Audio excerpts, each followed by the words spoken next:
Preston Vale held the printed invitation in his hand, the way a man holds a winning poker chip.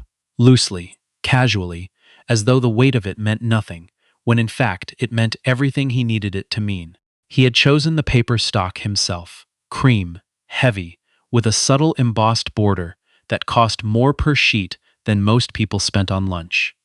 He wanted Adrienne to feel that gap when she touched it. He wanted her to understand, in the language of small luxuries she had never been able to afford when they were married, exactly how far he had traveled without her. He pressed the envelope shut and handed it to his assistant, without looking up. "Make sure it goes to her office," he said. Not her home. Her office. The distinction mattered. He wanted her colleagues to see it arrive. He wanted there to be witnesses. Preston Vale had not always been the kind of man who sent invitations designed to wound.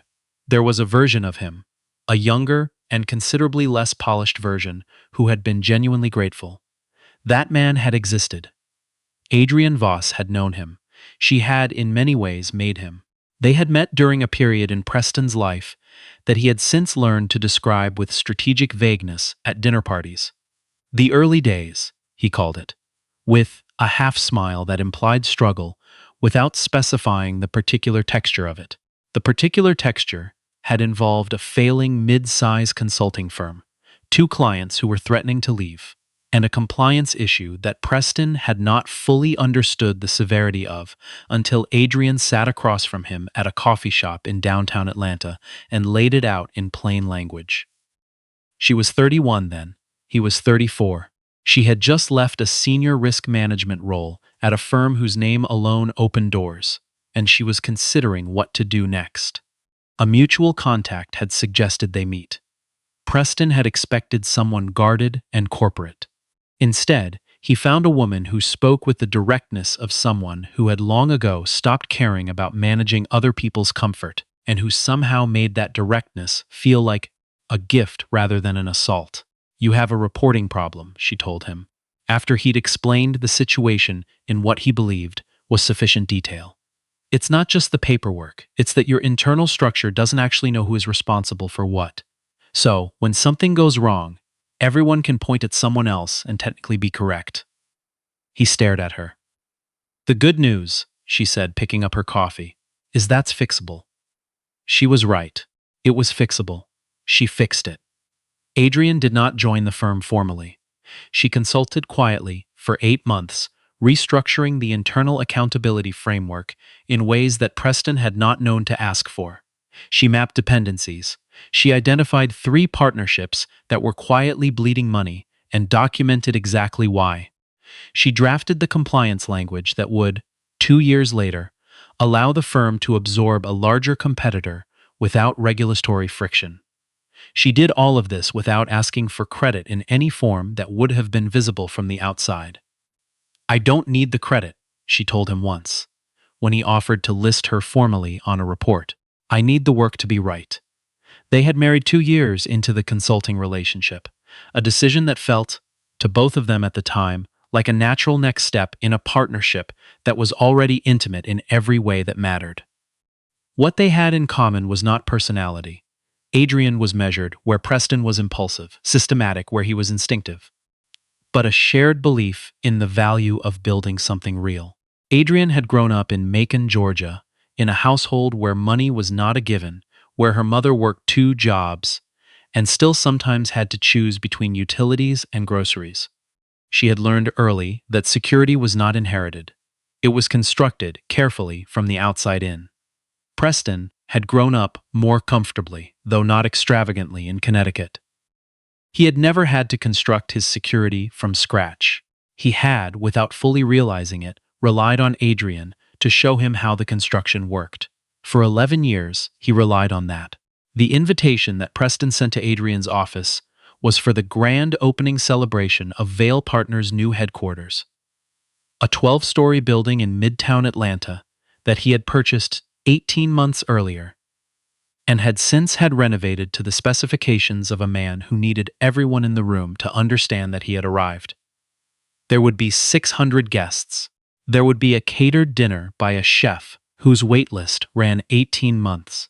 There would be a string quartet and, later, a DJ who charged rates that Preston had mentioned at least 4 times in conversations with people who had not asked.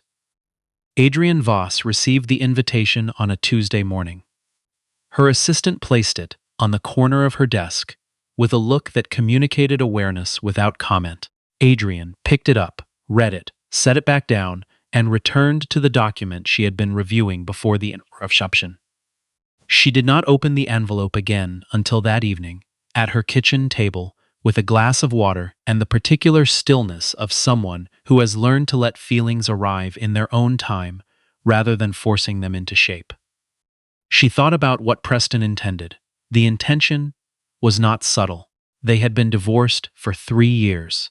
In those 3 years, Preston had gone to considerable lengths to rewrite the history of Vale Partners in ways that minimized or erased her contributions. In the profile published in a regional business magazine 18 months ago, she had been described, in the single sentence that mentioned her, as a former consultant who had provided early guidance. The journalist had not known to ask further. Preston had not offered. The invitation was, in its way, the same gesture in physical form. Come and watch. Come and see what became of the thing you helped build. Come and understand your own smallness in relation to it. Adrienne set the invitation down and looked at the far wall of her kitchen for a long moment. Then she reached for her phone and called her business partner, Kwame. Preston sent me an invitation to his building opening, she said. A brief pause. Are you going to go? She considered the question the way she considered most things, not rushing toward an answer, but circling it, checking its edges. Yes, she said. I think I am. What Preston Vale did not know, and what his social circle had not yet registered, was that Adrienne Voss had spent the 3 years since their divorce building something of her own. She had not done it loudly. She had not announced milestones or cultivated a personal brand or attended the kinds of events where visibility was the primary product. She had done it the way she did everything, methodically, with attention to structure, and with a clarity about what she was actually trying to accomplish. Voss Technology Solutions had started as a data governance consultancy. Adrienne had identified, with the same pattern recognition that had served her throughout her career, that mid-size companies were accumulating data at rates that their internal structures could not manage, and that the consequences of that mismanagement would compound over time in ways the companies themselves hadn't modeled. She had built the framework to address that problem, hired 12 people who were better than her in specific areas, and spent the first 18 months doing work so precise that her clients told other people about it without being asked. By the second year, Voss Technology Solutions had 31 clients, including 3 Fortune 500 companies whose IT departments had previously turned her away, and then, after watching her work with their competitors, come back. By the time Preston's invitation arrived, Adrienne's company was valued at just under $400 million. She was in active discussions with 2 acquisition partners who had come to her, and she had declined both without drama. Because she was not yet done building, she did not discuss any of this publicly. There had been one interview, in a technology publication, in which she had spoken carefully about data infrastructure, and said almost nothing about herself. She did not consider this modesty so much as preference. She had never needed the world to know what she was doing in order to feel certain of it herself. The evening of the Vale Partners event, Adrienne arrived at 7:15, 15 minutes after the formal start time. She wore a midnight blue dress that was not showy and was, in the particular way of well-made things, more striking for its restraint. She came with Kwame, who was 6'2", and moved with the unhurried ease of someone who had spent a decade as a corporate attorney before pivoting into tech operations. And with Serena, her head of strategy, who had a doctorate in computational systems and a dry sense of humor that had on several occasions diffused situations that could otherwise have escalated. They walked in together, and the woman at the registration desk checked Adrienne's name and looked up with the specific expression of someone locating something they hadn't expected on the list. "Ms. Voss," she said. "Of course. Welcome." The atrium of the new Vale Partners building was exactly what Preston had meant it to be. High ceilings, dramatic lighting, surfaces that cost money in ways that were meant to be recognized. The guest list was a careful composition of clients, journalists, city officials, and people whose presence implied endorsement. A string quartet played near the east wall. Servers moved through the room, carrying trays of things that had been chosen to communicate taste. Preston saw her before she saw him. He was standing with a cluster of investors near the bar, and he had been mid-sentence when Adrienne walked through the atrium doors, and something in his posture shifted in a way that the investor he was speaking with noticed but did not understand. He had expected her to come alone.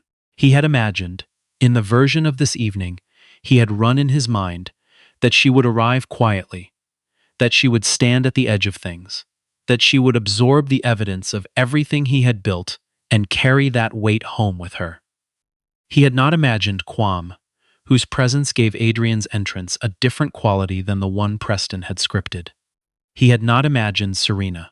He had not imagined the ease with which the three of them moved through the room, the way people paused and then leaned to each other in the way that people do when they recognize someone. Except Preston didn't understand who they were recognizing.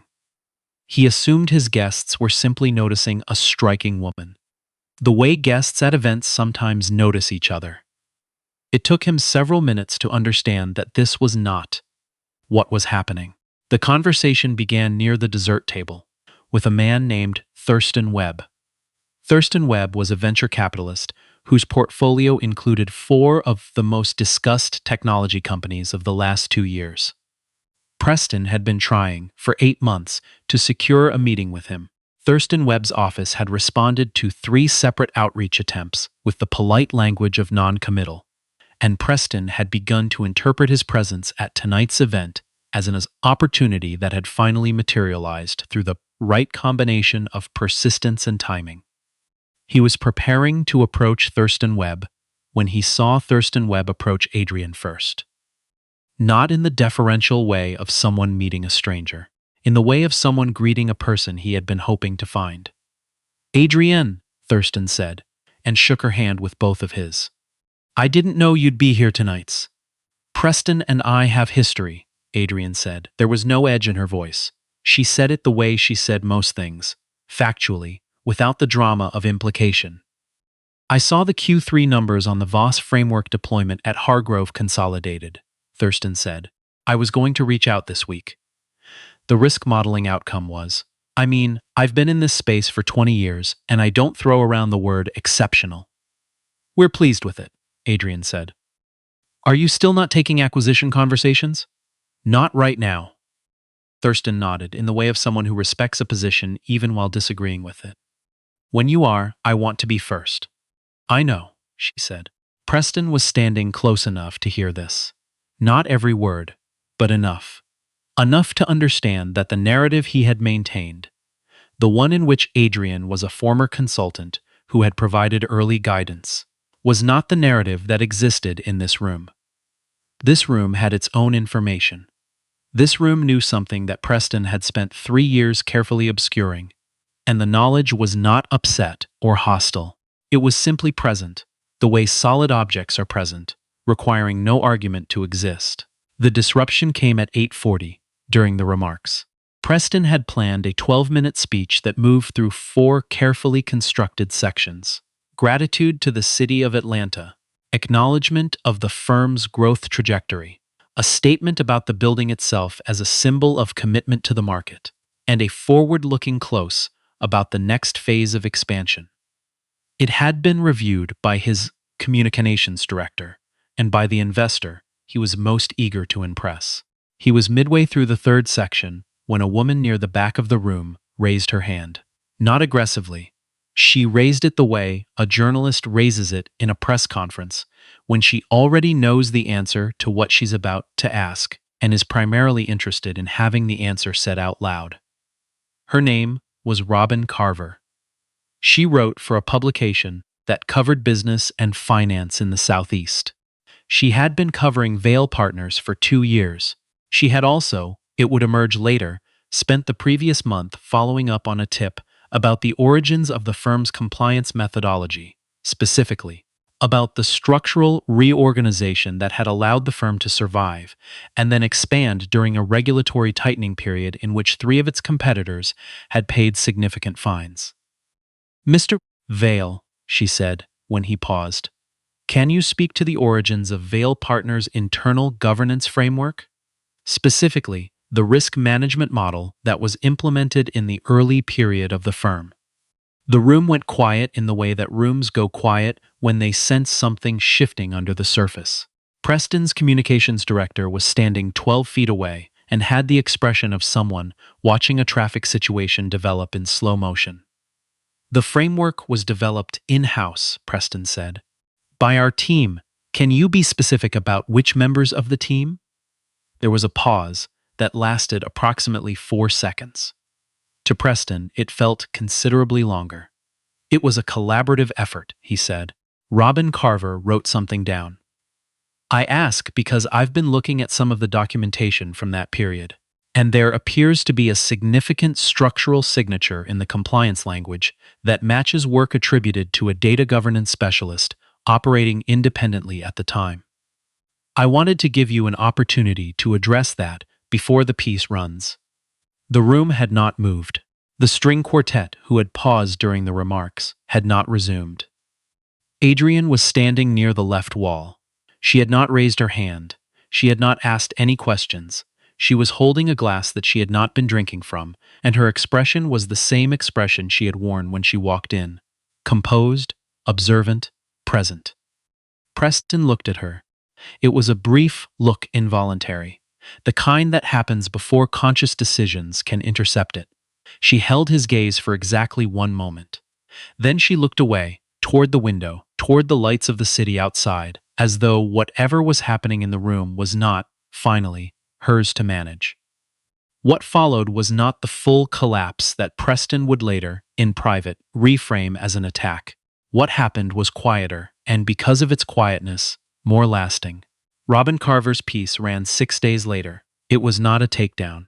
It was a precise, heavily documented account of the early structural history of Vale Partners, which named Adrienne Voss accurately and in full, which included quotations from 2 former Vale Partners employees who had worked directly with her during that period, and which placed her contributions in the context of her current company's valuation and trajectory. The piece was read by people who mattered to Preston's business. It was also read by people who had known both of them for years, and who had, in the 3 years since the divorce, absorbed Preston's version of events without particularly questioning it. Those people now had 2 versions, and the documentary weight of one was considerably greater than the other. Preston's communications director resigned 3 weeks later, citing a desire to pursue other opportunities. 2 of the investors who had been at the opening quietly did not return Preston's calls. Thurston Webb sent Adrienne an email the morning the piece ran. It said, simply, "Long overdue. Congratulations on everything. The offer stands when you're ready." Adrienne read the piece on the morning it published, at her kitchen table, with the same glass of water and the same particular stillness. She had not orchestrated it. She had not tipped Robin Carver, though Robin Carver had eventually found her own way to the same information that Adrienne had lived. She had not planned the evening at the Vale Partners opening as a counter-move in any strategic sense. She had gone because she had decided, sometime in the 3 years since the divorce, that she was done arranging herself around the discomfort her presence caused to people who had wronged her. She had gone because she was allowed to be in that room. Because her work had made her allowed to be in every room she chose to enter. She thought about the version of herself that had walked away from the marriage without conflict, without legal drama, without the public accounting that would have felt in certain moments enormously satisfying. She had made that choice not from weakness, but from a specific clarity about what she was not willing to spend her energy on. The clarity had cost her something. There had been years, quieter years, in which she had watched Preston's version of history accumulate credibility and had felt the particular frustration of someone who knows a thing to be false and cannot, in the moment, produce the evidence efficiently enough to matter. But she had also, in those years, built something. She had built it with the same methodology she had always used. Not because the methodology was all she knew, but because she had looked at it honestly, long ago, and decided it was good. It was when she examined it, the thing she was most proud of, not the valuation, not the client list, not the calls from Thurston Webb. The methodology itself. The fact that she had understood, from the beginning, how things needed to be structured in order to be real. Quam called at 9 in the morning, after the piece had been up for 2 hours. "You saw it," he said. "I saw it. How do you feel?" She thought about the question. She thought about the evening at the Vale Partners building, about Thurston Webb shaking her hand, about the look on Preston's face when he understood what room he was actually standing in. She thought about the 11 years of the marriage, about the coffee shop in downtown Atlanta, about the compliance language she had drafted on a laptop at their kitchen table while Preston slept, because she had found the problem interesting and because solving it had felt like the right thing to do regardless of what credit attached to it. "Settled," she said. "I feel settled." Quime was quiet for a moment. "That's a good word. I've been looking for it for a while."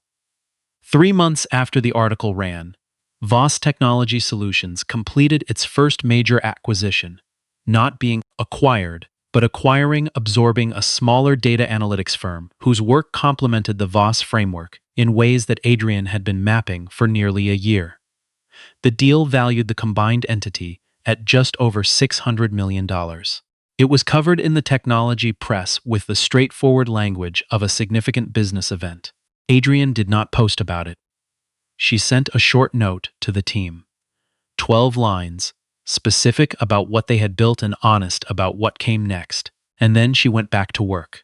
The office of Voss Technology Solutions occupied 3 floors of a building in Buckhead that Adrienne had chosen because the windows faced east, because the layout allowed for the kind of open internal circulation that made collaboration feel natural rather than mandated, and because the rent, while considerable, was not designed to communicate the message.